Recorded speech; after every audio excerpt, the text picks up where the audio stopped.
Morning. आज हम आपको कक्षा 7 में विषय नागरिक शास्त्र और अध्याय 2 मौलिक अधिकार, अध्याय 2 मौलिक अधिकार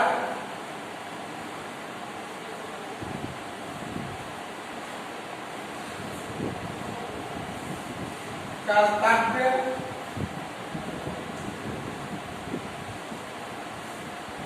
तथा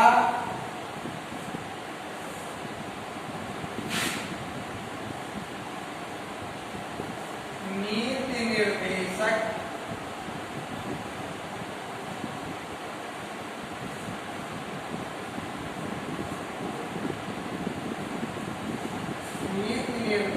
सिद्धांत।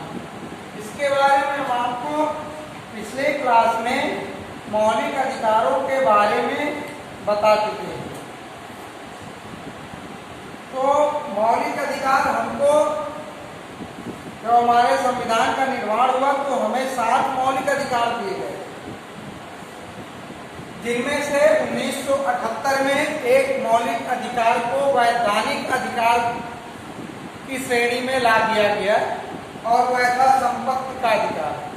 तो इस समय हमारे पास केवल 6 मौलिक अधिकार बचे हुए हैं। अब जैसे हमको मौलिक अधिकारों की आवश्यकता है, वैसे ही किसी भी देश की उन्नति और विकास के लिए व्यक्ति को मौलिक अधिकारों की आवश्यकता पड़ती है, जो उसके विशेषाधिकार होते हैं। तो उसी तरह उनके कुछ कर्तव्य भी होते हैं। पहले संविधान में मौलिक अधिकार तो थे, लेकिन मौलिक कर्तव्य नहीं थे। मौलिक अधिकार जो है वो दीवानी और फौजदारी के हिसाब से निर्वहन किए जाते थे। मौलिक कर्तव्य और मौलिक अधिकार एक सिक्के के 2 पहलू हैं। अगर इनमें से कोई भी एक नहीं है तो वो सिक्का बेकार है, यानी वह देश बेकार है। वहाँ उस देश की उन्नति और प्रगति नहीं हो सकती है। इसलिए हमें अगर मौलिक अधिकार मिले हुए हैं तो हमारे कुछ मौलिक कर्तव्य भी हैं, जिनका हमें पालन करना चाहिए। तो मौलिक कर्तव्य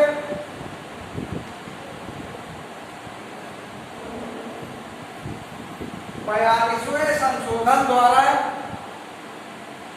मौलिक कर्तव्य संविधान में शामिल किए गए थे और ये निम्नलिखित मौलिक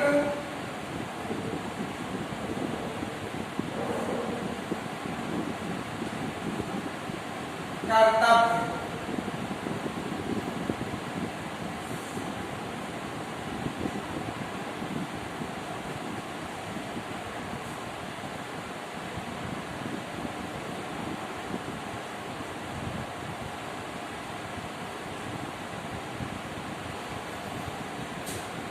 ठीक है। नंबर 1, प्रत्येक नागरिक को देश की संप्रभुता, अखंडता बनाए रखना चाहिए।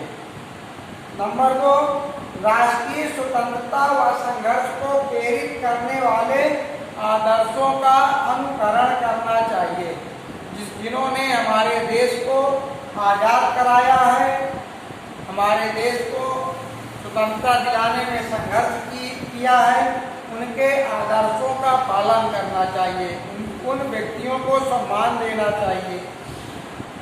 नंबर 2 हो गया। नंबर 3, देश के प्रत्येक नागरिक को संविधान, राष्ट्रध्वज और राष्ट्रगान का सम्मान करना चाहिए। देश का चाहे कोई भी व्यक्ति हो, उसे अपने देश के राष्ट्रगान, राष्ट्रध्वज और संविधान का सम्मान करना चाहिए। नंबर 4, सभी नागरिकों के अंदर मानवीयता, सुधार, प्रवृत्ति एवं वैज्ञानिक दृष्टिकोण का विकास करना चाहिए। नंबर 5, नागरिकों से आशा की जाती है कि देश की रक्षा की जब जरूरत पड़े तो वह राष्ट्र सेवा का कार्य करे। नंबर 6, प्रत्येक नागरिक को पर्यावरण और देश की जो संपत्ति है उसको बचाने की कोशिश करना चाहिए। देश, अगला नंबर, देश में भाईचारा और प्रेम बना रहे इसके लिए प्रत्येक व्यक्ति को उस पथ पर बढ़ते रहना चाहिए।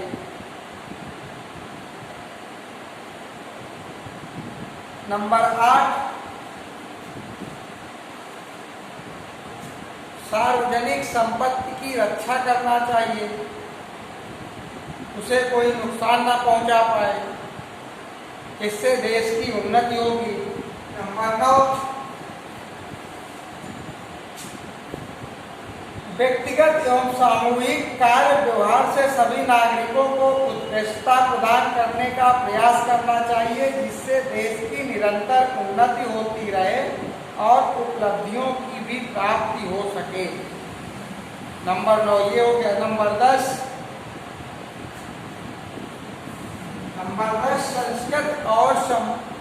संस्कृत तथा उसकी समृद्ध विरासत को सुरक्षित रखने के लिए नागरिकों का कर्तव्य है कि उसे नुकसान ना पहुंचाया जाए, उसे नुकसान न पहुंचाए।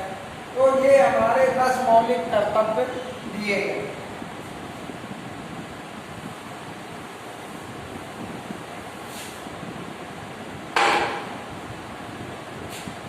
मौलिक कर्तव्य 10 मौलिक कर्तव्य हो गए। और अब आपको इसी में नीति निर्देशक सिद्धांतों, नीति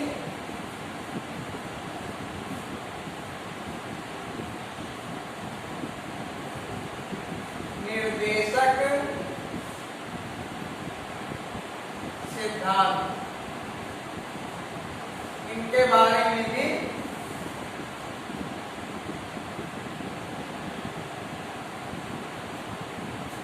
मौलिक अधिकार हो गए, मौलिक कर्तव्य हो गया, नीति निर्देशक सिद्धांतों का महत्व क्या है, इन सिद्धांतों का हमारे भारतीय जीवन में, भारतीय नागरिक के जीवन में क्या महत्व है।